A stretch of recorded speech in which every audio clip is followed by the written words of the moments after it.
Haven't seen this old girl in a while. Just haven't been able to ride much this year. My van went to unregistration and I don't know. Just get a serious case of the fuck it sometimes. But I do rip around the property here with it sometimes at home. And last time I started it at an idle, it's got wicked, like, I don't know, piston slap.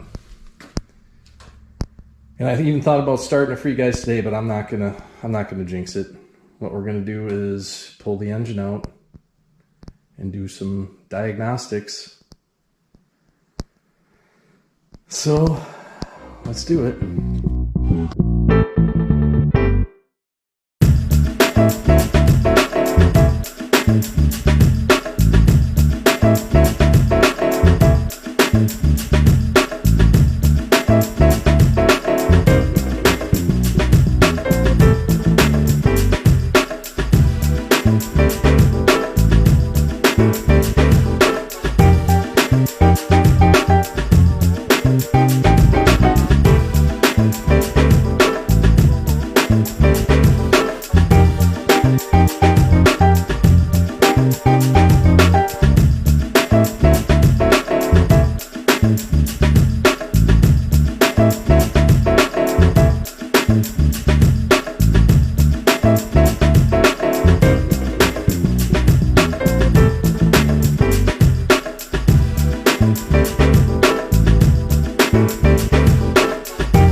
Okay, after looking at this, it's almost like it was too tight to begin with. Look at the wear marks. I mean, either way, it needed to be rebuilt here. Good thing I took it apart. And this has got like an edge on it, just like it's a knife. And then same thing with the corresponding, I don't know if you can see that mark on the cylinder. I don't know why. It's almost like they just honed it and put a new piston in, because on the exhaust side here, you can see the crosshatch still way down below. It's almost like that's not round and cylindrical with the rest of it, maybe mostly. But I just see like real shiny spots, and then other spots that where you can still see the cross hatching. I'm willing to bet they just put a new piston in this without boring it. Well, guess what? We're gonna have it bored and make sure that it's all true, and it'll be ripping. Pop wheelies.